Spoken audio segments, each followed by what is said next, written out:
বৈষম্য বিরোধী ছাত্র আন্দোলনের আহ্বানে মার্চ ফর ইউনিটি কর্মসূচিকে কেন্দ্র করে মিছিল ও স্লোগানে উত্তাল হয়ে উঠেছে ঢাকার কেন্দ্রীয় শহীদ মিনার। মঙ্গলবার বিকেল ৪টায় জুলাই আগস্টের শহীদ শাহরিয়ার হাসান আলভীর বাবার বক্তব্যের মধ্যে দিয়ে অনুষ্ঠান শুরু করা হয়। বিকাল ৩টায় অনুষ্ঠান শুরু হওয়ার কথা থাকলেও ১ ঘণ্টা বিলম্বে শুরু হয়। উদ্বোধনী বক্তব্যে শহীদ শাহরিয়ার হাসান আলভীর বাবা আবুল হাসান বলেন, আমার ছেলে শাহরিয়ার নবম শ্রেণীর শিক্ষার্থী, আন্দোলনের সময় মিরপুর ১০-এ শহীদ হয়েছে। আমাদের কান্না কখনো থামবে না। এই বেদনা শেষ হওয়ার নয়। খুনি হাসিনা ও তার হেলমেট বাহিনী আমাদের উপর পাখির মতো গুলি চালিয়েছে। আমরা খুনি হাসিনার ফাঁসি চাই। এই সময় তিনি বলেন, আমাদের সন্তানদের হত্যার ৫ মাস হয়ে যাচ্ছে, কিন্তু খুনিরা এখনো প্রকাশ্যে ঘুরে বেড়াচ্ছে। আমরা বিচারের নামে প্রহসন চাই না।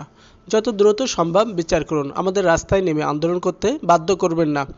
শহীদ পরিবার ও আহতদের পরিবারদের রাস্তায় নেমে আসতে বাধ্য করবেন না। আপনারা আমাদের সরকার, আমাদের সন্তানদের হত্যার বিচার করুন। অনতিবিলম্বে শেখ হাসিনা সহ দোষরদের বিচার না হলে শহীদ পরিবারগুলোকে নিয়ে আন্দোলনে নামার হুঁশিয়ারি দেন তিনি।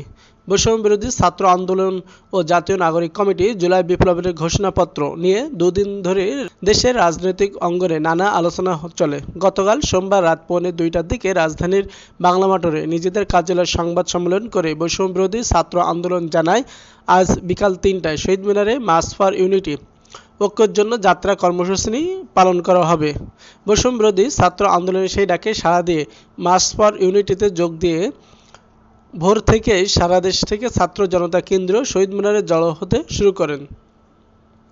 এই কর্মসূচি উপলক্ষে সকাল থেকেই ঢাকাসহ দেশের বিভিন্ন প্রান্ত থেকে ছাত্র জনতা মিছিল আর ব্যানার, পতাকা, ফেস্টুন নিয়ে জড়ো হতে শুরু করেন।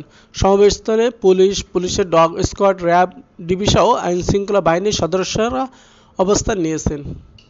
দেশের রাজনৈতিক অঙ্গনে নানা আলোচনা চলে। গতকাল সোমবার রাত ১:৩০টার দিকে রাজধানীর বাংলা মোটরে নিজেদের কার্যালয়ে সংবাদ সম্মেলন করে বৈষম্য বিরোধী ছাত্র আন্দোলন জানায়, আজ বিকাল ৩টায় শহীদ মিনারে মার্চ ফর ইউনিটি ঐক্যের জন্য যাত্রা কর্মসূচি পালন করা হবে।